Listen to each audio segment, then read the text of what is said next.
Hello everyone, welcome to my channel. So guys, आज हम अपनी क्लास 6 की एनसीईआरटी जो हमने ज्योग्राफी की स्टार्ट करी थी उसका चैप्टर नंबर 5 करेंगे, that is major domains of the earth. लेकिन उससे पहले I am really very sorry कि 3 दिन जो है इस वीडियो को आने में डिले हो गया, बिकॉज आई वॉजंट वेल। मेरी बहुत दिनों से तबीयत जो है वो खराब चल रही है, जिसकी वजह से मैं वीडियोस को बना नहीं पाई।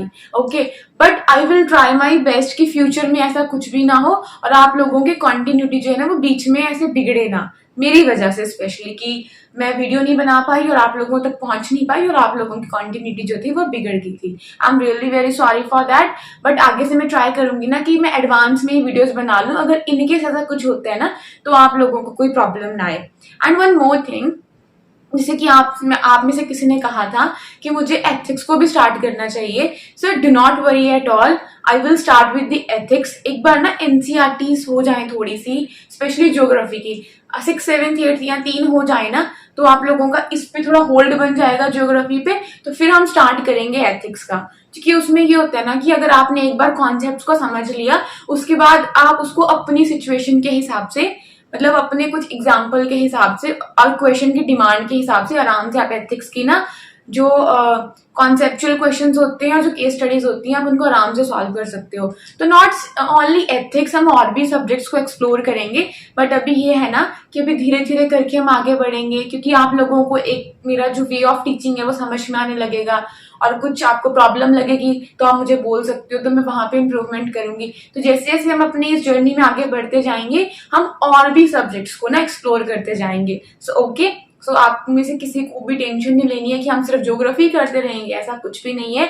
We will explore multiple subject, ठीक है, आने वाले टाइम पीरियड में। तो बहुत हो गया, चलो स्टार्ट करते हैं। कम ओके, सो हमने क्या करना है, major domains of the earth. हमारा चैप्टर 1, 2, 3 एंड 4 कंप्लीट हो चुका है और आज हमने करना है चैप्टर नंबर 5। अब इस चैप्टर में हम क्या पढ़ने वाले हैं, हम ये कुछ कॉन्सेप्ट्स पढ़ने वाले हैं। लिथोस्फीयर, हाइड्रोस्फीयर, एटमोस्फीयर, बायोस्फीयर, हमारे कॉन्टिनेंट्स हैं जो 7, स्ट्रेट क्या होती है, इस्थमस क्या होता है, ओशंस हैं जो हमारे, ठीक है, वो पढ़ेंगे।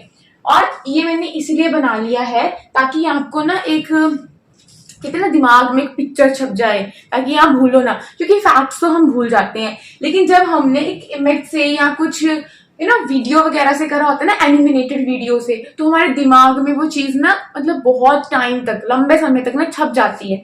तो उसी की वजह से ना मैंने ये मैप ड्रॉ करा है। अब ये मैप परफेक्ट नहीं होगा, क्योंकि बहुत सारी चीजें होती है ना, जैसे अभी जैसे कि स्केल के हिसाब से नहीं बना, तो इसलिए ना मैंने इक्वेटर की लाइंस बनानी थी, बट वो कई बार टेढ़ी चली जाती हैं, तो वो मैंने अवॉइड करी है। बट डोंट वरी, मैं आपको सब कुछ समझाऊंगी। ओके, आ जाओ।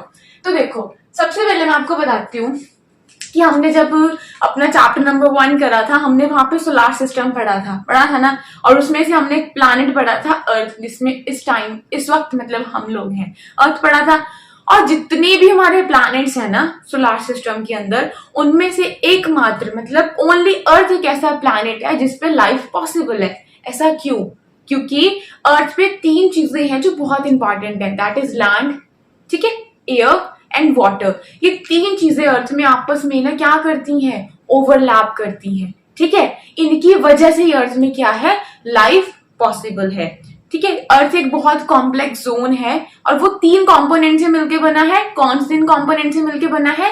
Land, water and air. ये सिंपल लैंग्वेज में आपको पता है। लेकिन जब आप ज्योग्राफी के टर्म्स में बोलोगे ना, तो जब आप लैंड बोलोगे आप बोलोगे लिथोस्फीयर, जब आप वाटर बोलोगे आप बोलोगे हाइड्रोस्फीयर, और जब आप एयर बोलोगे आप बोलोगे एटमोस्फियर, ठीक है। हमारी ही अर्थ है, इमेजिन करो, क्लोज योर आईज, हमारी अर्थ है। हमारी अर्थ में क्या क्या देखने को मिलता है, आपको लैंड मिलती है, वाटर मिलता है एंड एयर मिलती है, ठीक है।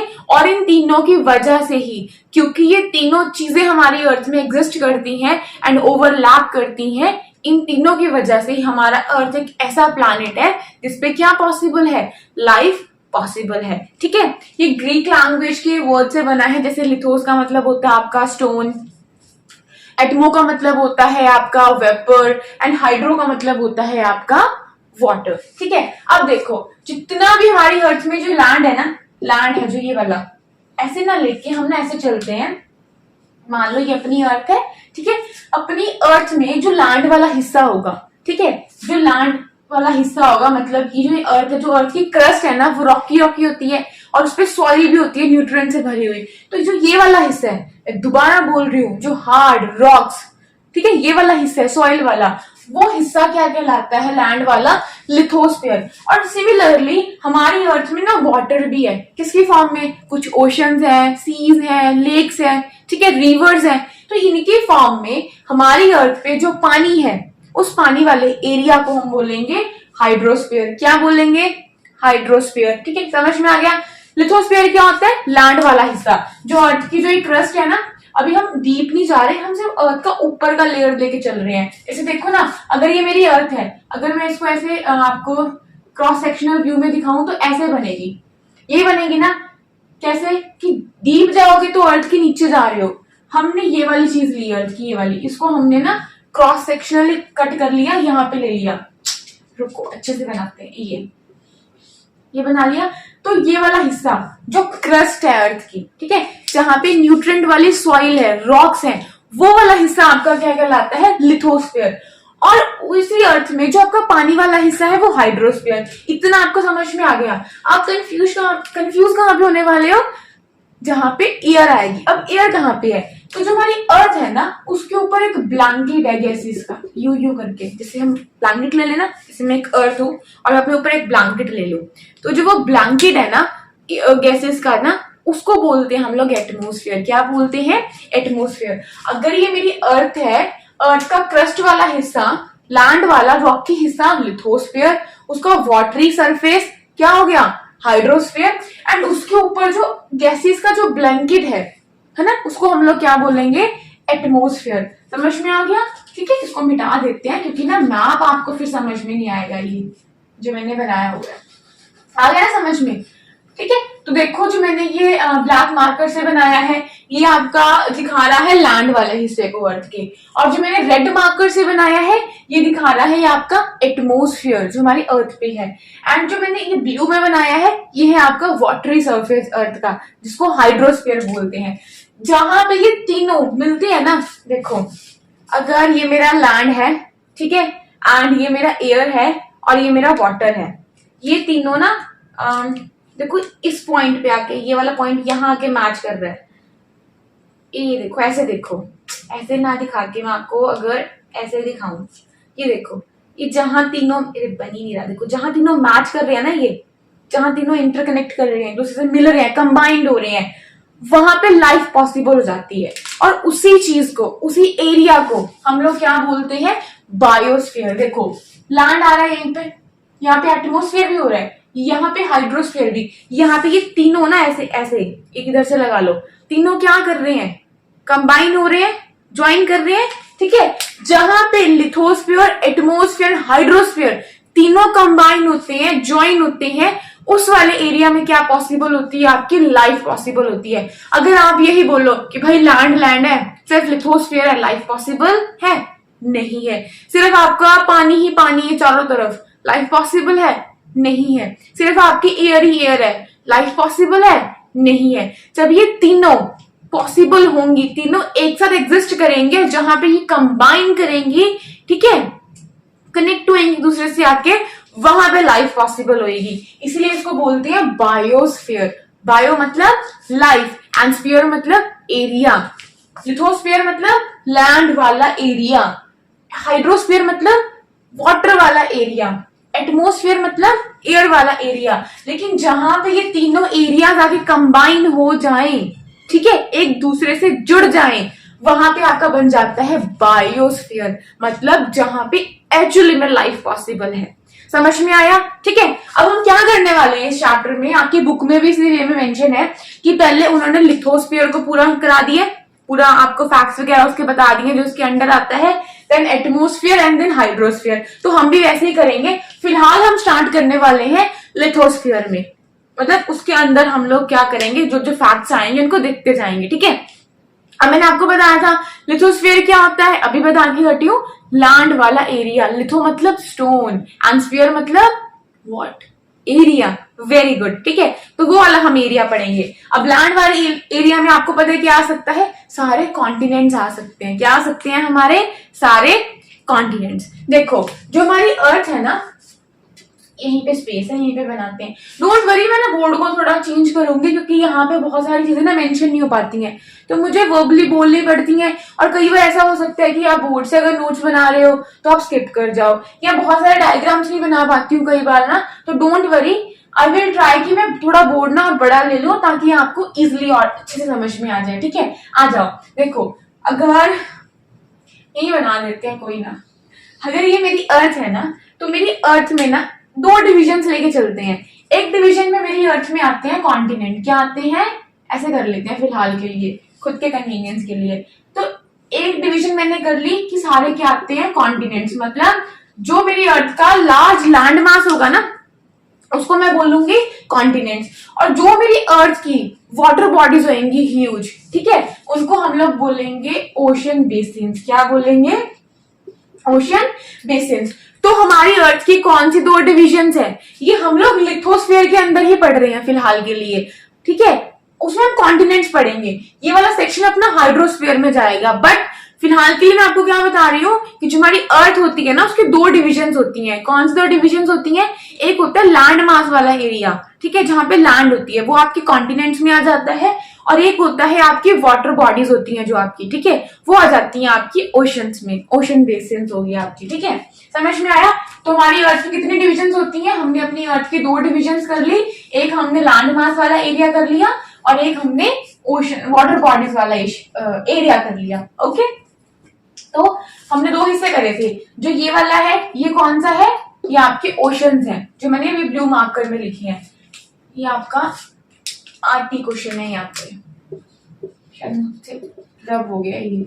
ठीक है, देखो तो ये ब्लैक में आपको दिख रहा है ना, ये आपके कॉन्टिनेंट्स हैं। कितने कॉन्टिनेंट्स हैं हमारे, बताओ, 7। कितने कॉन्टिनेंट्स हैं हमारे, 7। ठीक है, अगर आपको किसी को पता है कि साइज के हिसाब से उनका क्या सीक्वेंस है, तो आप वीडियो को पॉज करो और कमेंट में उसका आंसर लिखो। अगर नहीं पता, देखो चीटिंग नहीं करनी, वहां पे लिखा हुआ है, चीटिंग नहीं करनी। ठीक है, ऑनेस्ट रहना है खुद के साथ में। अगर नहीं पता तो आगे पता चल जाएगा। अगर आपको पता है, वीडियो को पॉज करो और कमेंट सेक्शन में मेंशन करो एज पर दिस साइज हमारे कॉन्टिनेंट्स का क्या सीक्वेंस रहता है, मतलब कौन सबसे बड़ा है एंड कौन सबसे छोटा है। ठीक है, ठीक है, आ जाओ। ओके, तो देखो एक हमारा ये वाला कॉन्टिनेंट है, ये वाला कॉन्टिनेंट है, नाम बताती हूँ अभी। एक ये वाला कॉन्टिनेंट है, एक ये वाला कॉन्टिनेंट है, एक ये वाला कॉन्टिनेंट है, ठीक है, एक ये वाला कॉन्टिनेंट है, और एक यहाँ को हमारा कॉन्टिनेंट है। वो दिखे बनेगा नहीं, मतलब उसकी आप समझ जाओ कि साउथ में है वो प्रॉपरली आपका। ठीक है, देखो इस वाले कॉन्टिनेंट को हम लोग बोलते हैं नॉर्थ अमेरिका। क्या बोलते हैं, नॉर्थ अमेरिका। इस वाले कॉन्टिनेंट को हम लोग क्या बोलते हैं, साउथ अमेरिका। क्या बोलते हैं, साउथ अमेरिका। इस वाले कॉन्टिनेंट को हम लोग क्या बोलेंगे, अफ्रीका। इस वाले कॉन्टिनेंट को हम लोग क्या बोलेंगे, यूरोप। इस वाले कॉन्टिनेंट को हम लोग क्या बोलेंगे, इस वाले को एशिया या एशिया। ठीक है, और इस वाले को हम लोग क्या बोलेंगे, ऑस्ट्रेलिया। और जो नीचे आता है हमारा, दैट इज अंटार्कटिका। तो ये हमारे कितने कॉन्टिनेंट्स हो गए, 7। कौन कौन सा, एशिया या Asia, Africa, Europe, North America, South America, Australia and then Antarctica. अब एक एक करके ना हम हर एक कॉन्टिनेंट के बारे में पढ़ेंगे। ठीक है, तो सबसे पहले हम पढ़ेंगे अपने एशिया के बारे में। क्यों, क्योंकि हम लोग भी एशिया में हैं। ठीक है, इंडिया किसका हिस्सा है, एशिया का हिस्सा है। एंड दूसरी बात कि जो एशिया है वो सबसे बड़ा कॉन्टिनेंट है। जो हमारे 7 कॉन्टिनेंट्स मैंने आपको बताए ना अभी, उनमें से सबसे बड़ा कॉन्टिनेंट कौन सा है हमारा, एशिया। ठीक है, तो मैं दोबारा बताती हूँ, हमारी अर्थ की दो डिविजन्स है, एक लैंड मास वाला हिस्सा जिसको हम लोग क्या बोलेंगे, अभी बताया था, कॉन्टिनेंट, और एक हिस्सा जिसमें सिर्फ वाटर बॉडीज है, उसको क्या बोलेंगे, ओशन वाला हिस्सा रह जाता है। ठीक है, वाटर हिस्सा रह जाता है अपनी सरफेस का। अभी हम कौन सा हिस्सा पढ़ रहे हैं, लैंड मास वाला, कॉन्टिनेंट्स पढ़ रहे हैं। और उसमें भी हम क्या पढ़ने वाले हैं, एशिया पढ़ने वाले हैं। क्या पढ़ने वाले हैं, एशिया। ठीक है, तो देखो ये वाला ना, ये वाला देखो मैं मार्क करते जा रही हूँ, ये this is your Asia continent. ठीक है, अब यहाँ पे मैं आपको इतना नहीं बताऊंगी कि कौन कौन सी कितनी कंट्रीज या एशिया में आती हैं, यूरोप में आती है, नॉर्थ अमेरिका में आती हैं। वो ना हम एक काम करेंगे, हम अपनी मैप की सीरीज चलाएंगे, तो मैं वहां पे आपको अच्छे से एक एक कॉन्टिनेंट को उठाएंगे, उसमें कौन कौन सी कंट्रीज आती है वो उठाएंगे, कौन सी रिवर आती है, अगर किसी में डेजर्ट आता है तो कौन सा आता है, ठीक है, और माउंटेन रेंजेस कौन कौन सी हैं। तो ये सारे फैक्ट ना हम एक एक कॉन्टिनेंट को लेंगे और मैप की सीरीज में करेंगे। तो यहाँ पे आपको इतना हेडेक लेने की जरूरत नहीं है कि हमने तो बस एक एक फैक्ट पढ़ लिया, हमारा कॉन्टिनेंट हो गया। तो यहाँ पे टेंशन लेने की कोई जरूरत नहीं है, ये हम आगे जाके आराम से करेंगे, ठीक है। फिलहाल के लिए आपको क्या पता होना चाहिए यहाँ पे कि जो हमारा एशिया कॉन्टिनेंट है और हम भी उसी में है, ठीक है, वो सबसे बड़ा कॉन्टिनेंट है। क्या है हमारा? Largest continent. आप खुद देखो ना, अगर ये आपका एशिया है ये वाला, तो साफ दिख रहा है कि भाई सबसे बड़ा कॉन्टिनेंट है हमारा। तो ये फैक्ट तो आपको पता हो गया यहाँ से डायग्राम देख के। दूसरा फैक्ट, ठीक है, अगर ये मेरी अर्थ थी, ठीक है, और ये वाला उसका लैंड का हिस्सा था, ये वाला पानी वाला हिस्सा, इसको नहीं देखना। अगर ये वाला लैंड का हिस्सा है ना, तो इस लैंड वाले हिस्से का भी 1/3 हिस्सा, क्या बोला मैंने, कि हमारी अर्थ की 2 डिवीजन है, लैंड मास एंड ओशन, और लैंड मास वाले हिस्से का भी 1/3 हिस्सा किसने ले रखा है? एशिया ने। किसने ले रखा है? एशिया ने। तो एशिया क्या करता है कि ये 1/3 ऑफ टोटल लैंड एरिया को अर्थ सरफेस के लेता है, ठीक है। और दूसरी चीज, जब मैंने पढ़ाया था ना, देखो एक तो ना इसको इरेज कर दूं मैं, कोई प्रॉब्लम तो नहीं, कर ही देती हूँ, है ना, आपको समझ में आ तो गया ये, क्योंकि मुझे दिक्कत आ रही है ना यहाँ पे डायग्राम ड्रॉ करने में, एक तो बोर्ड की वजह से, तो सब कुछ एक जगह पे लिखना थोड़ा डिफिकल्ट हो जाता है। कोई बात नहीं। अगर ये मेरी अर्थ है, हमने क्या पढ़ा था? हमने पढ़ा था कि हमारी अर्थ में से ना एक लैटिट्यूड जाता है 0 डिग्री का, ठीक है, वो क्या करके चला जाता है, वो हमारी अर्थ को नॉर्दर्न हेमिस्फीयर में एंड सदर्न हेमिस्फीयर में क्या करके जाता है? डिवाइड करके जाता है, लैटिट्यूड, क्योंकि ये हॉरिजॉन्टल जा रहा है, ठीक है। और ऐसे ही वर्टिकल कुछ इमेजिनरी लाइंस आती थी, एक आती थी हमारी 0 डिग्री से, जिसको हम लोग प्राइम मेरिडियन बोलते थे। क्या बोलते थे? Prime meridian. ये क्या करती थी? ये ईस्टर्न हेमिस्फीयर में एंड वेस्टर्न हेमिस्फीयर में अर्थ को 2 हिस्सों में डिवाइड करती थी।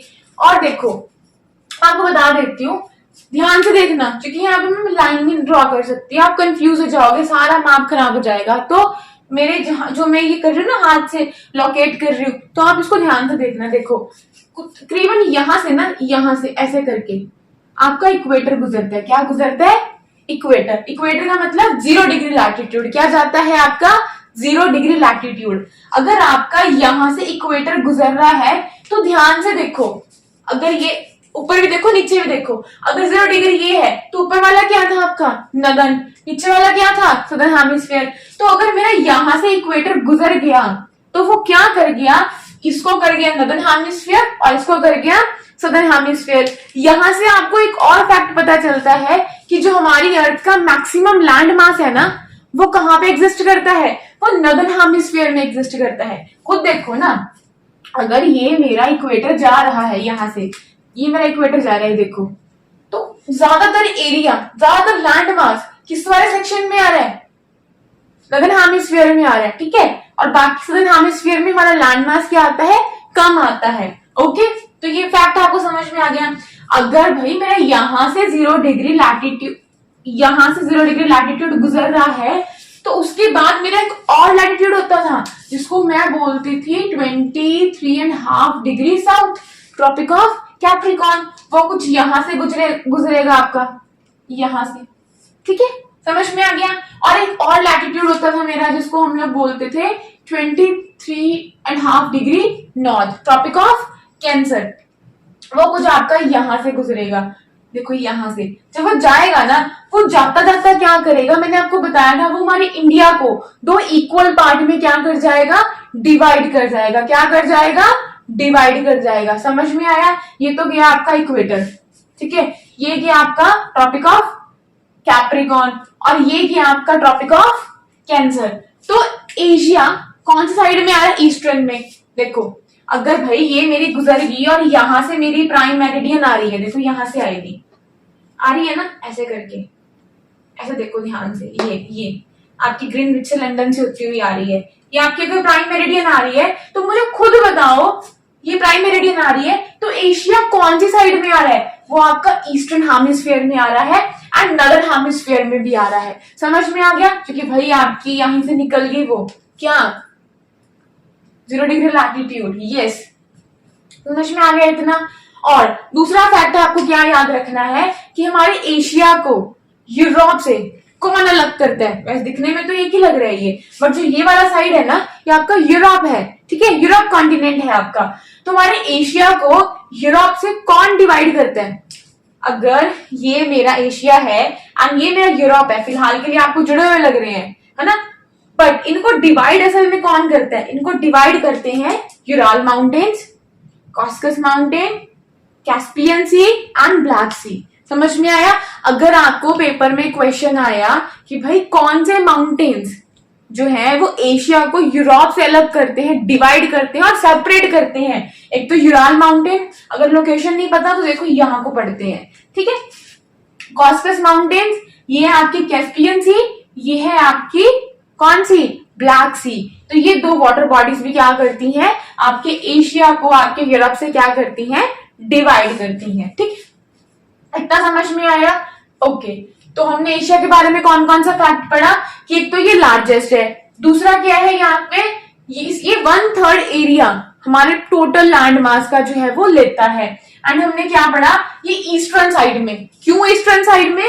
क्योंकि देखो ना यार, यहीं से निकल गई आपकी 0 डिग्री लॉन्जिट्यूड, प्राइम मेरिडियन, ये जाते जाते क्या कर गई? ईस्टर्न हेमिस्फीयर वेस्टर्न में डिवाइड कर दी और एशिया कौन सी तरफ आ गया? अपना ईस्टर्न साइड में।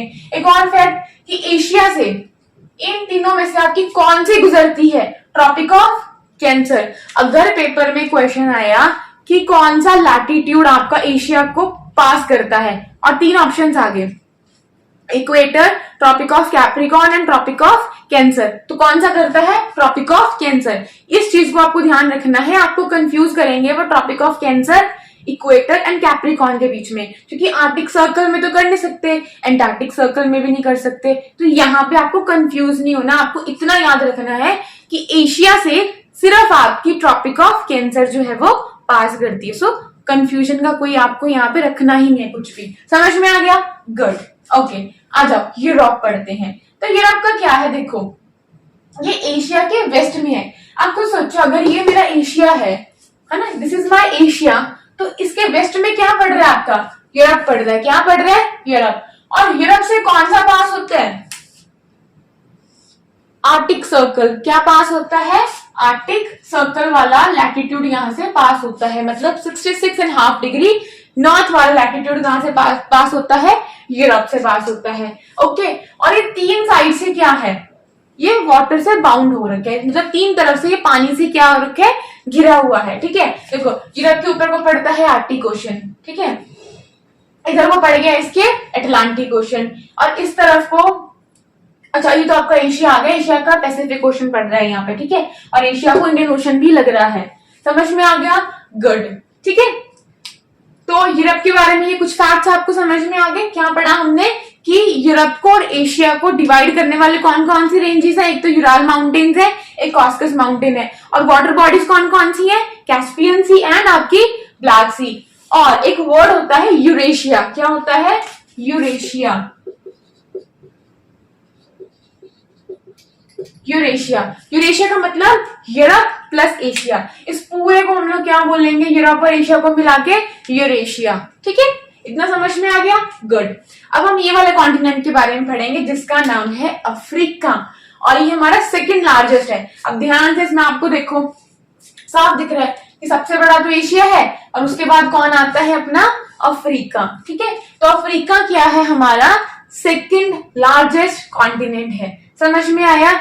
और एक और फैक्ट जो आपको याद रखना है, जब मैं आपको बता रही थी ना कि देखो ये इक्वेटर निकल रहा है, तो इक्वेटर भी यहां से जा रहा था। ठीक है, जब मैं आपको बता रही थी कि ट्रॉपिक ऑफ कैंसर जा रही है, तो ट्रॉपिक ऑफ कैंसर भी यहाँ से जा रही थी। तो जब मैं आपको बता रही थी कि ट्रॉपिक ऑफ कैप्रिकॉर्न जा रहा है, तो ट्रॉपिक ऑफ कैप्रिकॉर्न भी यहाँ से जा रहा था। तो एक पॉइंट या एक फैक्ट अफ्रीका के बारे में आपको ये याद रखना है कि अफ्रीका एकमात्र ऐसा कॉन्टिनेंट है यहां से तीनों लैटिट्यूड क्या करते हैं? पास करते हैं। समझ में आया? कौन कौन से? 0 डिग्री लैटिट्यूड मतलब आपका इक्वेटर, एंड देन आपका 23.5 डिग्री नॉर्थ। कौन सा लैटिट्यूड है ये? क्या नाम है इसका? Tropic of Cancer. Yes, 23.5 degree south कौन सा लैटिट्यूड है ये आपका? Tropic of Capricorn. तो कौन सा कॉन्टिनेंट है जिसमें से तीनों लैटिट्यूड पास करते हैं? That is the Africa. बाकी सब में से एक एक ही करता है। जैसे कि एशिया में से कौन करता है अभी बताया था मैंने आपको, ट्रॉपिक ऑफ कैंसर। यूरोप से कौन करता है? आर्कटिक सर्कल, ठीक है। और हमारे अफ्रीका से तीनों पास करते हैं। और एक और बात याद रखनी है कि अगर देखो यहां से इक्वेटर निकल गया तो इक्वेटर अगर निकल जाता है तो आप खुद सोचो ना, अगर ये पूरा मेरा अफ्रीका है तो बताओ अफ्रीका का मैक्सिमम जो एरिया है, जो मैक्सिमम हिस्सा है, वो कौन से हेमिस्फीयर में लाई करेगा? अंडरस्टूड है कि नदर्न हेमिस्फीयर में क्या करेगा? लाई करेगा। तो इसका लार्ज पार्ट कहां पे लाई करता है? नदर्न हेमिस्फीयर में लाई करता है। एक और फैक्ट आपको अफ्रीका के बारे में याद रखना है कि वर्ल्ड का सबसे हॉटेस्ट डेजर्ट, ठीक है। अब देखो बहुत सारे डेजर्ट होते हैं, कोल्ड भी होते हैं और हॉट भी होते हैं। तो हॉट वाले की बात हो रही है, कौन है लार्जेस्ट? सारा डेजर्ट भी यहाँ पे क्या करता है? आपका अफ्रीका कॉन्टिनेंट में लाई करता है। समझ में आया? गुड। और एक और फैक्ट आपको यहाँ पे याद रखना है कि अफ्रीका में से आपकी लॉन्गेस्ट रिवर क्या करती है? पास करती है। यहां से कुछ नाइल आपकी जो है वो फ्लो करेगी। समझ में आया आपको? ओके, तो आपकी लॉन्गेस्ट रिवर भी क्या करती है? अफ्रीका कॉन्टिनेंट से फ्लो करती है। और लॉन्गेस्ट रिवर कौन सी है आपकी? नाइल। कौन सी रिवर है आपकी? नाइल, ठीक है। और कुछ आपकी यहाँ से फ्लो करेगी। अगर ये पॉइंट रिपीट हो गया ना तो आई एम सॉरी, क्योंकि बीच में ना वीडियो अपने आप स्टॉप हो गई थी तो मुझे वापस से कंटिन्यूटी करनी पड़ी। सो आई थिंक मैंने आपको लास्ट टाइम तक यहीं पे पढ़ाया था और यहीं से वीडियो आपकी पॉज हो गई थी, ठीक है। तो हम इसी फैक्ट पे थे कि वर्ल्ड की लॉन्गेस्ट रिवर, देखो लॉन्गेस्ट एंड लार्जेस्ट में ना फर्क होता है। लॉन्गेस्ट आपको पता है कि लंबी है ना, कि ज्यादा दूर तक जा रही है, लेकिन अगर मैं लार्जेस्ट रिवर बोलूंगी ना आपको आगे जाके, तो लार्जेस्ट का मतलब जिसमें पानी ज्यादा है, पानी की वॉल्यूम ज्यादा है, फ्लो ज्यादा है। समझ में आया? तो मैं दोबारा बता रही हूँ, नाइल लार्जेस्ट नहीं है। नाइल कौन सी रिवर है वर्ल्ड की? लॉन्गेस्ट। वो यहां से आपकी फ्लो करेगी। कौन से कॉन्टिनेंट से फ्लो करेगी? आपकी अफ्रीका कॉन्टिनेंट से। ओके। और दूसरा फैक्ट आपको अफ्रीका के बारे में क्या पता होना चाहिए? नहीं, यही फैक्ट्स हैं, ठीक है। यही मैंने मेंशन कर रखे हैं कि सेकंड लार्जेस्ट है, इसमें से तीनों जो है वो आपके लैटिट्यूड क्रॉस करते हैं। यहां से आपकी लॉन्गेस्ट रिवर क्या करती है? फ्लो करती है। और वर्ल्ड का हॉटेस्ट डेजर्ट भी आपका यहाँ पे मिलता है, that is the Sahara desert, ठीक है। एंड उसके बाद हमने देखा था कि इसका मैक्सिमम जो एरिया है और जो मैक्सिमम हिस्सा है वो कहाँ पे लाई करता है? आपका नदर्न हेमिस्फीयर में लाई करता है, ठीक है। इसके बारे में यही फैक्ट्स हैं। अब देखो मैं मेंशन तो यहाँ पे बहुत कुछ कर सकती थी, क्योंकि यहाँ पे रेड सी है आपका, ये पर्शियन गल्फ है, मेडिटेरियन सी है। अगर मैं इतने सारे यहाँ पे मेंशन कर देती ना, आप कंफ्यूज हो जाते। बता दो, मैं यहाँ पे ऐसे भी सकती थी कि अफ्रीका के साथ में आपका रेड सी लगता है, मेडिटेरियन सी लगता है, ठीक है। तो इतने झमेलों में फिलहाल के लिए हमें नहीं पढ़ना, क्योंकि हम लोग मैथ की सीरीज में आराम से करेंगे। हमारा यहाँ पे मेन पर्पस है ना, जो मेन ऑब्जेक्टिव है, वो सबका एक ब्रीफ इंट्रोडक्शन लेना है। जब हम आगे जाएंगे वो अपने आप हम चीजों को कवर अप करते जाएंगे, ठीक है। तो बिल्कुल भी आपको ये नहीं बोलना और जंप आउट नहीं करना एकदम से कि भाई हमने तो इतना कुछ पढ़ा ही नहीं है, हमने तो पढ़ा ही नहीं कौन कौन सी वाटर बॉडी उसको लगती है। तो इतनी टेंशन लेने की बिल्कुल भी जरूरत नहीं है, ठीक है। अब हम अगला कॉन्टिनेंट पढ़ेंगे, that is the north America. ये वाला, ये हमारा थर्ड लार्जेस्ट है। नंबर 1 पे एशिया, नंबर 2 पे अफ्रीका एंड नंबर 3 पे आपको कौन सा कॉन्टिनेंट आएगा? नॉर्थ अमेरिका, ठीक है। इससे पहले मैं आपको एक बात बताती हूँ। देखो दो वर्ड होते हैं, एक स्ट्रेट, एक इस्टमस, ठीक है। देखो मैंने यहाँ मेंशन करा था स्ट्रेट एंड इस्टमस। अब इन दोनों में फर्क क्या होता है? अगर कोई वाटर बॉडीज है, मान लो एक ये वाली पानी की बॉडी है, एक ये वाली पानी की बॉडी है, इन दोनों को आपस में कोई अगर जोड़े ना, ये भी पानी है, ये भी पानी है, इन दोनों वाटर बॉडीज को जब आपस में कोई जोड़ता है, ठीक है, उसको हम लोग क्या बोलते हैं? स्ट्रेट बोलते हैं। क्या बोलते हैं? स्ट्रेट बोलते हैं। जैसे देखो जो हमारा पाक स्टेट है ना, वो हमारा बे ऑफ बंगाल को पहले तो पाक बे से जोड़ेगा, ठीक है, क्योंकि वो भी एक वाटर बॉडी है, पाक बे भी एक वाटर बॉडी है। तो किसने जोड़ा? पाक स्टेट ने। एंड देन उसके बाद गल्फ ऑफ मन्नार से पाक बे को जो है वो जोड़ेगा। तो समझ में आया कि जब दो वाटर बॉडीज को कोई चीज आपस में जोड़ती है उसको हम लोग क्या बोलते हैं? स्ट्रेट बोलते हैं। बट जब दो लैंड मास को, अब देखो ये नॉर्थ अमेरिका है और ये साउथ अमेरिका है, ये दोनों ही लैंड मास है। जब दो लैंड मास को कोई चीज आपस में जोड़ती है उसको इस्थमस बोलते हैं। ठीक है, तो ये वाला कौन सा इस्थमस बन रहा है आपका? Isthmus of Panama. तो हमने यहाँ पे क्या समझा कि जो हमारी दो लैंड मासेस को ज्वाइन करे और वाटर बॉडीज को सेपरेट कर दे उसको क्या बोलेंगे? इस्थमस। और स्ट्रेट क्या होती है? जो हमारे दो लैंड मास को अलग कर दे बट दो वाटर बॉडीज को कनेक्ट कर दे उसको हम लोग क्या बोलेंगे? स्ट्रेट बोलेंगे। समझ में आ गया? ठीक है, तो मैंने क्यों बताया ये देखो, जो हमारा नॉर्थ अमेरिका है वो साउथ अमेरिका से कैसे कनेक्ट हो रखा है, कैसे ज्वाइन हो रखा है? Through the isthmus of Panama. ये है इस्थमस ऑफ आपका पनामा। ठीक है, और ये कौन से हेमिस्फीयर में लाई करता है? भाई जब इक्वेटर ही यहाँ से गुजर रहा है तो ये कंप्लीटली कौन से हेमिस्फीयर में चला गया आपका? नॉर्दर्न हेमिस्फीयर में। एंड देखो यहाँ से आपकी प्राइम मेरिडियन 0 डिग्री लॉन्जिट्यूड आपका पास ऑन हो रहा था, तो ये कौन से में रह गया आपका? वेस्टर्न हेमिस्फीयर में। ठीक है, तो आपका नॉर्थ अमेरिका कौन से एरिया में पड़ रहा है? नॉर्दर्न हेमिस्फीयर में एंड वेस्टर्न हेमिस्फीयर में। ठीक है, फैक्ट आपको समझ में आ गया। और उसके बाद अब हमें पढ़ना है साउथ अमेरिका। साउथ अमेरिका देखो, अगर यहां से आपका इक्वेटर जा रहा है, देखो यहां से, तो ये मैक्सिमम कौन से साइड में पड़ रहा है आपका? सदर्न हेमिस्फीयर में। कहां पड़ रहा है? सदर्न हेमिस्फीयर में। ठीक है, और एक फैक्ट आपको यहाँ पे और याद रखना है कि यहाँ पे जब मैंने आपको अफ्रीका का बताया था, मैं आपको बता रही थी कि नाइल, नाइल कौन सी रिवर है? लॉन्गेस्ट। लेकिन वर्ल्ड की लार्जेस्ट रिवर पानी के फ्लो के हिसाब से यहाँ पे कौन सी बहती है? अमेज़न। ठीक है, तो largest river of the world यहाँ पे क्या करती है? फ्लो करती है, दैट इज दी अमेज़न। ये अमेज़न का बेसिन है। अब आपको आगे बताऊंगी ये बेसिन क्या होता है। ठीक है, ये फैक्ट है। और एक और चीज, दुनिया की सबसे लंबी माउंटेन की चेन, माउंटेन की रेंज यहीं पे है, यहीं पे लाई करती है, that is the Andes. Africa में आपके कौन से हैं? एटलस है। और नॉर्थ अमेरिका में आपके कौन से हैं? रॉकीज हैं। ठीक है, और एशिया में आपको पता है ये हमारे कौन सी हैं? हिमालयाज हैं। और हिमालयाज में आपकी हाईएस्ट पीक कौन सी है? Mount Everest. ठीक है, वर्ल्ड की हाईएस्ट पीक कौन सी है हमारी? Mount Everest. ठीक है, समझ में आया? और माउंट एवरेस्ट की हाइट कितनी है? 8848 मीटर, मतलब 8848 मीटर। अब देखो कैसे, देखो जितने भी हमारे ओशंस होते हैं ना अर्थ में, वो सारे एक दूसरे से कनेक्ट होते हैं, मतलब सारी वाटर बॉडीज एक तरह से हमारी कनेक्ट होती हैं। देखो ये वाला ओशन घूम फिर के इससे कनेक्ट हो जाएगा, ये वाला ओशन इससे कनेक्ट हो जाएगा, ये वाला ओशन इससे कनेक्ट हो जाएगा। तो मतलब जो हमारे ये ओशंस होते हैं ना, जो वाटर बॉडीज हैं, ये आपस में कनेक्ट होती हैं, लेकिन हमारे लैंड मास नहीं होते। देखो ये लैंड मास कहाँ पे है, ये लैंड मास कहाँ पे है। ठीक है, और एक चीज हमने और देखनी है, क्योंकि हमारे ओशंस कनेक्ट होते हैं तो हर एक जगह पे जो सी लेवल होता है ना वो क्या होता है? सेम होता है।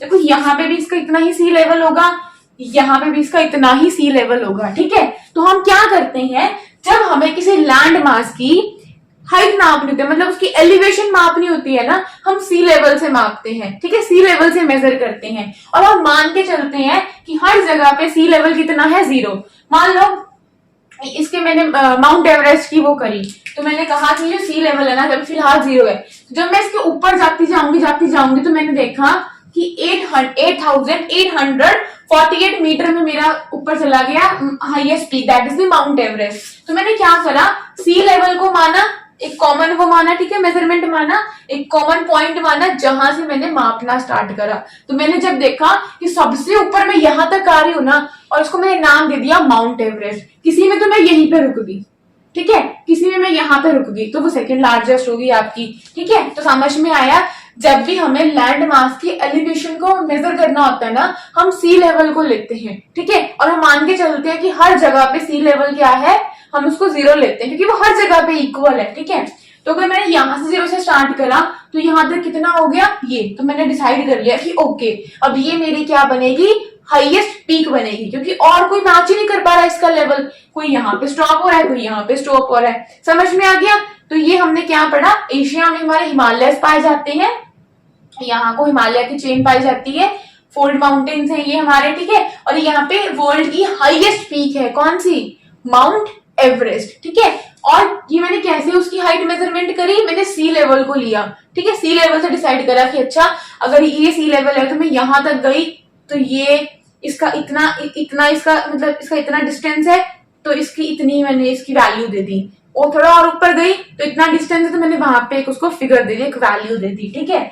अगर मैं ऊपर जा रही हूँ तो ऐसे हाइट आ रही है।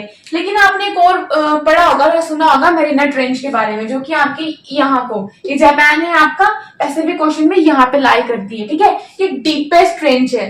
अब ये ट्रेंच क्या होती है ओशन की, या कैसे फॉर्म्ड होती है, ये हम अपनी आगे की वीडियोस में पढ़ेंगे, ठीक है। तो जब आप इसके ऐसे जाओगे ना नीचे ओशन के, तब आप देखोगे डीपेस्ट पॉइंट है, ठीक है। कितनी उसमें 11,022 मीटर में, ठीक है। ये आपको फैक्ट्स जो है ना वो याद रखने हैं। आप खुद सोचो ना, अगर मैं सी लेवल से ऊपर जा रही हूँ तो सिर्फ इतना ही मेरा मैक्सिमम पॉइंट आ रहा है, ठीक है। लेकिन जब मैं नीचे जा रही हूँ ना तो कितना ज्यादा मैक्सिमम पॉइंट आ रहा है। तो मरीना जो ट्रेंच है ना वो कहीं ना कहीं आपका जो माउंट एवरेस्ट है ना उससे भी ज्यादा डीप है। समझ में आ गया। और दोनों का क्या लिया मैंने, सी लेवल से ऊपर, सी लेवल से नीचे, समझ में आ गया। बट लैंड मास के लिए ऊपर जाना होता तो हम ऊपर गए हैं, समझ में आ गया, ठीक है। और इससे रिलेटेड माउंट एवरेस्ट का एक और फैक्ट आपको याद रखना है, कई बार वन डे एग्जामिनेशन में आपसे पूछ लिया जाता है, और अगर नहीं भी पूछते तो आपकी जनरल नॉलेज के लिए आपको पता होना चाहिए, ठीक है। एडमंड हिलारी, देखो प्रोनाउंसिएशन में कुछ गड़बड़ हो सकती है क्योंकि ये हमारे खुद के दिए हुए नाम तो है नहीं है, कोई कैसे प्रोनाउंस करता है वो उनके ऊपर डिपेंड है। तो एडमंड हिलारी एंड तेंजिंग नोर्गे शेर्पा, ये ब्रिटेन से थे और ये इंडिया से थे। ये दो ऐसे मैन हैं, ये फर्स्ट मैन बने जिन्होंने माउंट एवरेस्ट की पीक को सबमिट करा, मतलब माउंट एवरेस्ट को पहली बार क्लाइंब करा, ठीक है।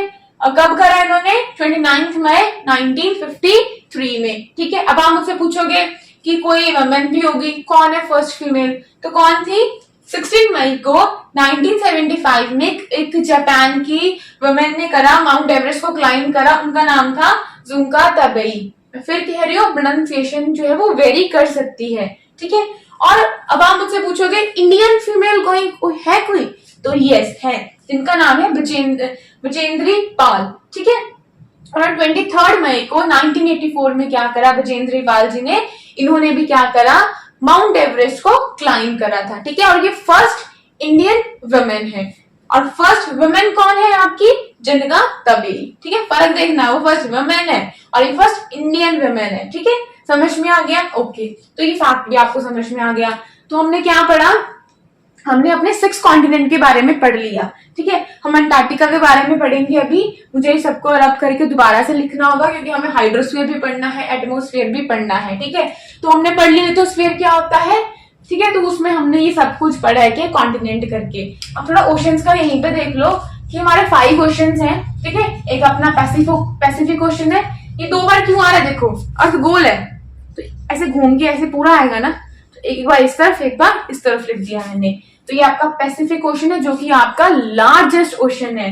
उसके बाद आता है आपका अटलांटिक ओशन, देखो इसकी एस शेप बन रही है, ये देखो ऐसे, ठीक है। तो एस शेप में आपका कौन सा ओशन है, Atlantic ocean. This is your Indian ocean. Number 1 पे पैसिफिक ओशन, देन आपका अटलांटिक ओशन एंड देन आपका इंडियन ओशन, ठीक है। समझ में आया। अब आपको मुझे बताना है 4th में कौन आएगा और 5th में कौन आएगा, ये मैं आपको नहीं बताऊंगी। मैंने 3 बता दिए, 2 आपको बताने हैं। आर्टिक ओशन आएगा 4th पे या 5th पे, या सदर्न ओशन आएगा 4th पे या 5th पे, ये आपको कमेंट सेक्शन में बताना है। तो हमारे कौन से 5 ओशन है, Pacific ocean, Indian ocean, Atlantic ocean, Arctic ocean and southern ocean. अब आप खुद देख सकते हो कि भाई एशिया को कौन कौन सी ओशन लग रही है, ठीक है। और इंडियन ओशन कहाँ पे है, यूरोप की साइड पे है या नॉर्थ अमेरिका की साइड पे है या एशिया की साइड पे है, ये आपको पता होना चाहिए, ठीक है। और देखो मैंने आपसे क्वेश्चन पूछा था कि कौन सा कॉन्टिनेंट अगर मैं लगाऊं तो कैसे लगेगा, तो देखो एशिया आ गया आपका, अफ्रीका, नॉर्थ अमेरिका, देन आपका कौन सा साउथ अमेरिका, उसके बाद बताओ कौन आएगा, उसके बाद आपका अंटार्कटिका। अंटार्कटिका क्या है ना, जितना यूरोप और ऑस्ट्रेलिया का मिला के एरिया है ना उससे भी बड़ा है, ठीक है। फिर आपका यूरोप आएगा एंड सबसे छोटा कॉन्टिनेंट आपका बनेगा ऑस्ट्रेलिया, ठीक है। तो देखो मैंने यहाँ पे मेंशन कर रखा है कि सबसे छोटा कॉन्टिनेंट कौन सा है आपका, ऑस्ट्रेलिया, क्योंकि चारों तरफ से ये पानी से घिरा हुआ है ना, चारों तरफ इसके वाटर बॉडीज है, सीज, ओशंस हैं, तो इसलिए हम इसको क्या बोलते हैं, आइलैंड कॉन्टिनेंट के नाम से भी जाना जाता है, ठीक है। और देखो यहाँ से आपकी क्या चली गई, इक्वेटर पास होगी, तो ये कंप्लीटली कहाँ पे आ गया आपका, सदर्न हेमिस्फीयर में आ गया, ठीक है।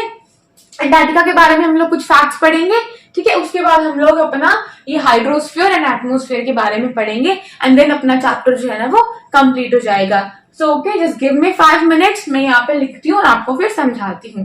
ओके, हमने अपनी 6 कॉन्टिनेंट्स को पढ़ लिया था, अभी हम करेंगे अंटार्कटिका के बारे में। ओके, तो हमारा अंटार्कटिका कौन से हेमिस्फीयर में कंप्लीटली लाई करता है?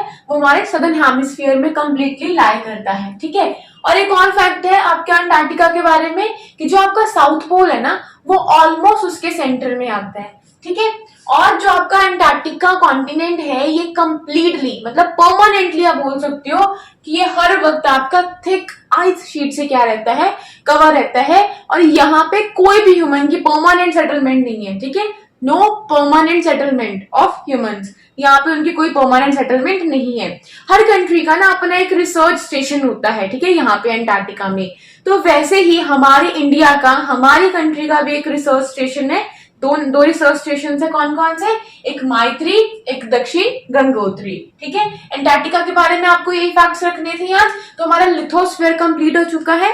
मैंने आपको बताया था हमारे अर्थ की 2 डिविजन्स होती हैं, एक लैंड मास वाला एरिया और एक आपका वाटर बॉडीज मतलब आपके ओशंस, ठीक है। तो लैंड मास में हमने क्या पढ़ लिया? हमने सारे कॉन्टिनेंट्स के बारे में एक एक करके पढ़ लिया। अब हम चलेंगे अपने किस तरफ? ओशंस की तरफ। और जो वाटर वाला एरिया होता है ये हमारा किस में आता है? कौन सी स्फीयर में आता है? ये हमारा हाइड्रोस्फीयर के अंदर आता है, ठीक है। अब देखो जो हमारी अर्थ होती है ना उसमें 71% तो वाटर है। आप खुद देखो ये मेरी पूरी अर्थ है, इसको मैंने फ्लैट सरफेस में मैप के फॉर्म में रिप्रेजेंट कर दिया। तो देखो ना मैक्सिमम जो है ये आपका इधर पैसिफिक ओशन है, तो मैक्सिमम आपका अर्थ में पानी ही पानी है। सिर्फ 21% आपकी अर्थ में लैंड मास है, ठीक है। तो क्योंकि हमारी अर्थ में 71% आउट ऑफ 100% जो है वो पानी है, हमारी अर्थ को कौन सा प्लैनेट बोला जाता है? ब्लू प्लैनेट, बिकॉज हमारी अर्थ 70% पानी से कवर है, ठीक है। समझ में आया? अब उस 71% के अंदर भी किस चीज में कितना पानी है वो हम पढ़ेंगे। अब हम ये क्यों पढ़ेंगे? देखो बहुत बार ऐसा हुआ है कि यूपीएससी ने और भी बहुत सारे गवर्नमेंट एग्जाम से क्वेश्चन पूछा है कि बताओ ग्राउंड वाटर ज्यादा है या हमारे रिवर्स में पानी ज्यादा है। तो अगर आपको ये सीक्वेंस पता होगा ना तो आप आराम से क्वेश्चन को सॉल्व कर सकते हो, ठीक है। तो आउट ऑफ 71% 90, अब देखो इसको पूरा 100% मानो, इतना ही है ना। पहले इतने में से इतना पानी था 71%। अब ये 71% अगर मैं सिर्फ पानी की बात करूं अपने आप में 100% है। देखो अगर ये मेरी अर्थ है, ठीक है, तो इसका इतना हिस्सा 71% हिस्सा किससे कवर है? पानी से कवर है, ठीक है। अब इस 71% में से मतलब ये अपने आप में अब 100% हो गया ना। देखो अब देखो हो गया ना। अब इसमें से 96.54% क्या कहाँ है पानी? ओशंस में, सीज में एंड बेज में, ठीक है। उसके बाद 1.74% पानी कहाँ पे मिलेगा? आपका आइस कैप में, ग्लेशियर्स में, परमानेंट स्नो में, ठीक है, जो स्नो जमी होती है उसमें 1.69%। अब मुझे बताओ ओशंस में पानी ज्यादा है या ग्राउंड वाटर में पानी ज्यादा है? आइस कैप में पानी ज्यादा है या आपका रिवर में पानी ज्यादा है? तो अगर आपको ये सीक्वेंस पता होता है ना, इसको अच्छे से मेमोराइज कर लो।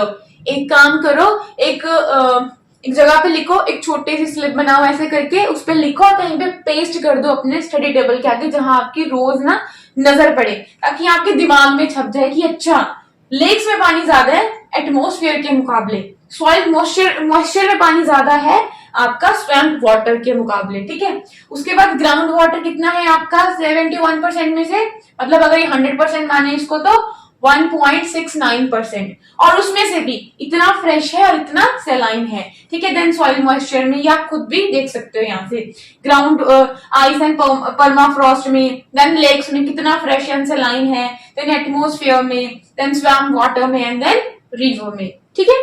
लेकिन हमने देखा कि मैक्सिमम जो हाइड्रोस्फीयर को जो फॉर्म करता है ना वो हमारे ओशंस करते हैं। कितना कंसिस्ट करते हैं ये? इसका 96.54% क्या करते हैं? ओशंस। तो मैंने आपको बताया था कौन कौन से ओशन होते हैं। एक आपका पैसिफिक ओशन जो कि आपका सर्कल होता है, ठीक है, सर्कल की फॉर्म में होता है। एक होता है आपका अटलांटिक ओशन। अटलांटिक ओशन आपका कौन सी शेप में है? एस की शेप में। और एक बात याद रखना कि जो अटलांटिक ओशन है ना, जो इसकी कोस्ट लाइन है वो जिगजैग वे में है, ठीक है। तो उसकी वजह से क्या होता है ना कि एक बहुत आइडियल लोकेशन बन जाती है, क्योंकि इरेगुलर है, इंडेप्टेड है, तो उसकी वजह से क्या होता है कि ये एक आइडियल लोकेशन बन जाता है आपका नेचुरल हार्बर्स एंड पोर्ट्स के लिए, ठीक है। और उसी वजह से ये सारे ओशंस में से ना बिजिएस्ट ओशन है, अगर हम इसको कॉमर्स के टर्म्स में देखें। समझ में आया, ठीक है। अब देख लो, खुद ही देख लो कि पैसिफिक ओशन के साथ में कौन सा लैंड मास या कौन सा कॉन्टिनेंट लग रहा है। देखो आपका यहाँ पे एशिया लग रहा है, ऑस्ट्रेलिया लग रहा है, यहाँ पे नॉर्थ अमेरिका भी लग रहा है, साउथ अमेरिका भी लग रहा है, और अटलांटिक ओशन को ईस्ट साइड में क्या लग रहा है, यूरोप एंड अफ्रीका लग रहे हैं। वेस्ट में क्या लग रहा है, north America and south America लग रहे हैं, ठीक है। ये दो फैक्ट्स इनके दोनों ओशंस के बारे में याद हो गए। देन अब इंडियन ओशन के बारे में क्या याद रखना है, इंडियन ओशन के बारे में आपको एक फैक्ट याद रखना है कि पांचों ओशन में से इंडियन ओशन एकमात्र ऐसा ओशन है जिसका नाम किसी कंट्री के ऊपर रखा गया है, ठीक है। और किस कंट्री के ऊपर रखा गया है, इंडिया के ऊपर। तो इस ओशन को हम कौन सा ओशन बोलेंगे, इंडियन ओशन बोलेंगे, ठीक है। और एक है अपना आर्टिक ओशन, जिसमें से आर्टिक सर्कल के विदिन जो है ये हमारा ओशन है, ठीक है। एक है हमारा सदर्न ओशन। तो ये ओशंस के बारे में हमने पढ़ा। और ओशन, सभी ओशंस के बारे में खासियत क्या है कि सभी ओशंस ना इंटरकनेक्टेड हैं। जैसे देखो आर्टिक ओशन को और पैसिफिक ओशन को बेरिंग स्ट्रेट जोड़ती है। मैंने बताया था स्ट्रेट कब लिखेंगे, जब दो वाटर बॉडीज को कोई आपस में जोड़ेगा, ठीक है। ये सारे इंटरकनेक्टेड है, ओके। और ये हमेशा मूव करते रहते हैं। ओशन ये नहीं कि स्टिल हो गया, वो हमेशा मूव करेगा। ओशन का वाटर वो तीन तरह से मूवमेंट कर सकता है, वेव्स की फॉर्म में, टाइड्स की, ओशन करंट्स की। ये हम आगे जाके पढ़ेंगे, ठीक है। ओशन करंट्स के बारे में, बहुत सारे ओशन करंट्स होते हैं, उनके बारे में पढ़ेंगे। वेव्स एंड टाइड्स में क्या डिफरेंस है, हम ये फिजिकल ज्योग्राफी के हिसाब से पढ़ेंगे। समझ में आ गया इतना ओशंस के बारे में। कौन कौन सा ओशन है, Pacific, Indian, Atlantic, southern and Arctic ocean, ठीक है। और एस शेप में कौन सा ओशन है, अटलांटिक ओशन। बिजिएस्ट ओशन कौन सा है, अटलांटिक ओशन। और पैसिफिक ओशन के बारे में एक फैक्ट मैंने आपको बताया था कि यहाँ पे डीपेस्ट पॉइंट जो है वो लाई करता है, that is the Mariana trench, clear. Okay, तो हमने लिथोस्फीयर पढ़ लिया, सारे कॉन्टिनेंट्स आ गए उसमें। फिर हमने हाइड्रोस्फीयर पढ़ा, वाटर बॉडीज वाला सेक्शन आ गया उसमें, जो कि ओशंस, सब कुछ, मतलब हर एक फॉर्म में, चाहे वो लेक में हो, चाहे वो ग्लेशियर्स में हो, चाहे वो आइस शीट्स की फॉर्म में हो, हर एक तरह से जो पानी है ना, मतलब हर एक फॉर्म के पानी को मैं क्या बोलूंगी, हाइड्रोस्फीयर बोलूंगी। लेकिन सबसे ज्यादा हिस्सा उन सभी फॉर्म में से कौन से फॉर्म में है, ओशंस की फॉर्म में है, वाटर में, वो हमने पढ़ लिया, ठीक है।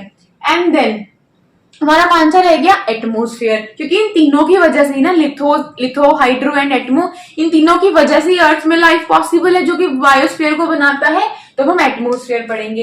अब एटमोस्फेयर की आपने ना, हमने क्या कर रखा है, डिवाइड कर रखा है। देखो एटमोस्फेयर क्या होता है, अगर ये मेरा अर्थ है, इसके ऊपर एक एयर का ब्लैंकेट है, गैसेस का ब्लैंकेट है, तो वो मेरा क्या है, एटमोस्फेयर। अगर मेरी ये अर्थ है, ठीक है, तो मेरी इस अर्थ के ऊपर ना ये एक ब्लैंकेट है एयर का, क्या है, एक ब्लैंकेट है। समझ में आया, ठीक है। इसी ब्लैंकेट को हम क्या बोलते हैं, एटमोस्फेयर बोलते हैं, ठीक है।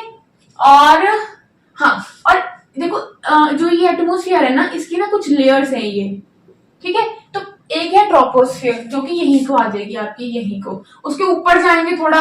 अगर ये मेरी अर्थ है और मैं इसके थोड़ा ऊपर जा रही हूँ, तो पहले मेरा सामना ट्रोपोस्फेयर से होगा, कुछ किलोमीटर तक क्या रहेगी हमारी, ट्रोपोस्फेयर। और जितने भी हमारे वेदर के इवेंट्स होते हैं ना, वो सारे किस में होते हैं, वो हमारे ट्रोपोस्फेयर में होते हैं। देन स्ट्रेटोस्फेयर, यहाँ पे हमारे क्लाउड्स ना बिल्कुल बहुत ही रेयर होते हैं, जिसकी वजह से ये यहाँ पे आपके जो एरोप्लेन्स वगैरह होते हैं ना, वो यहीं पे फ्लाई करते हैं, ठीक है। देन मेसोस्फेयर, ठीक है, यहाँ पे आपके मीटेरॉइड बर्न्स करते हैं। थर्मोस्फेयर, एक्सोस्फेयर, तो ऊपर हम ऊपर जाते रहेंगे। इनकी कॉम्पोजिशन और टेम्परेचर की वजह से हमने लेयर डिवाइड कर दी है, ठीक है। हर एक लेयर में एक अपना टेम्परेचर है, किसी में बहुत ज्यादा है और किसी में बहुत कम है, ठीक है। स्ट्रेटोस्फेयर में आपकी क्या पाई जाती है, बताओ, ओजोन लेयर पाई जाती है, जो कि क्या करती है, हमें हार्मफुल रेडिएशन से सन की जो है वो प्रोटेक्ट करती है, ठीक है। और एटमोस्फेयर में क्या है कि जो बहुत सारी गैसेस होती हैं, उनमें से एक नाइट्रोजन है जो कि 78% है, ऑक्सीजन 21% है, कार्बन डाइऑक्साइड, आर्गन और भी कुछ गैसेस मिला के सारी 1% बनती है, ठीक है। अब नाइट्रोजन क्यों इंपॉर्टेंट होती है, ये लिविंग ऑर्गेनिज्म की ग्रोथ में हेल्प करती है। ऑक्सीजन ऑब्वियस है कि उनको सांस लेने में हेल्प करती है। एंड कार्बन डाइऑक्साइड क्या करती है कि जो हमारी अर्थ है ना, देखो अगर ये मेरा सन है ना, तो सन से ना बहुत सारी रेडिएशन आती है, अर्थ पे हीट आती है, तो मेरी अर्थ क्या करती है, उनको वापस रेडिएट कर देती है, रिफ्लेक्ट बैक कर देती है। तो जब वो रिफ्लेक्ट बैक कर रही होती है, अगर मेरी एटमोस्फियर में कार्बन डाइऑक्साइड नहीं होगी ना, मान लो ये मेरी जो है ना आई, और ये रेडिएट हो रही है, वापस रिफ्लेक्ट बैक कर रही है, इनको वापस जाना है, तो अगर मेरी कार्बन डाइऑक्साइड नहीं होगी ना, तो ये निकल जाएंगी, मतलब मेरे अर्थ में से। तो जब ये निकल जाएंगी तो मेरी अर्थ वार्म ही नहीं हो पाएगी, भाई गर्मी नहीं हो पाएगी ना, क्योंकि जो गर्म रेज आई वो निकल गई। तो अगर अर्थ मेरी गर्म ही नहीं हो पाएगी तो लाइफ पॉसिबल नहीं है, ठंडी हो जाएगी। तो उसी के लिए क्या चाहिए मुझे, CO2। तो जो ऊपर से सन से आई, अब इन्होंने रिफ्लेक्ट बैक करा, मेरी अर्थ ने रेडिएट करा, तो CO2 ने कार्बन डाइऑक्साइड ने उसको कैप्चर कर लिया। जब उसने उस हीट को कैप्चर कर लिया ना, तो मेरी अर्थ क्या हो गई, वार्म हो गई, जिसकी वजह से यहाँ पे सर्वाइवल करना पॉसिबल हो गया। लेकिन अगर ये नेचुरल हो जाए तो सब सही है, लेकिन हम क्या कर रहे हैं, हमारी वजह से, ह्यूमंस की वजह से क्या हो रहा है, एंथ्रोपोजेनिक फैक्टर्स है ना, उनकी वजह से क्या हो रहा है कि CO2 बहुत ज्यादा बढ़ रही है। तो जब ये बहुत ज्यादा बढ़ेगी तो बहुत सारी हीट को क्या करेगी, अब्सॉर्ब करेगी। तो जब इतनी ज्यादा हीट को अब्सॉर्ब करेगी तो मेरी अर्थ क्या हो जाएगी, मेरा पूरा ग्लोब ना, मतलब मेरी अर्थ क्या हो जाएगी, पूरी वार्म हो जाएगी। तो इससे क्या हो जाएगा, ग्लोबल वार्मिंग हो जाएगी। ठीक है, समझ में आ रहा है ना, इतनी ज्यादा गर्मी भी नहीं हम सह सकते। ठीक है, तो ये आपको फैक्ट समझ में आ गया। और एटमोस्फेयर के बारे में आपको क्या फैक्ट बताऊं, हाँ, कि जो एटमोस्फेयर की डेंसिटी होती है ना, जब हम हाइट के हिसाब से डिक्रीज होती जाएगी। अगर आप सी लेवल पे हो तो वहां पे मैक्सिमम है, जैसे जैसे आप सी लेवल से ऊपर जाओगे तो क्या आएगा, आप जितना ऊपर जाते जाओगे आपको ना ऑक्सीजन सिलेंडर्स को कैरी करना पड़ जाता है। क्यों, क्योंकि जो हमारा एटमोस्फेयर है ना, इसकी डेंसिटी क्या करती है, विद द हाइट डिक्रीज करती है। ठीक है, और एक और बात याद रखनी है कि जो हमारी एयर होती है वो हाई प्रेशर से लो प्रेशर में क्या करती है, ट्रेवल करती है। ये हम फिजिकल ज्योग्राफी में पढ़ेंगे। ठीक है, और जो हमारी मूविंग एयर होती है, उस मूविंग एयर को हम क्या बोलते हैं, विंड बोलते हैं। ठीक है, ये आपको फैक्ट इसके बारे में याद रखना है।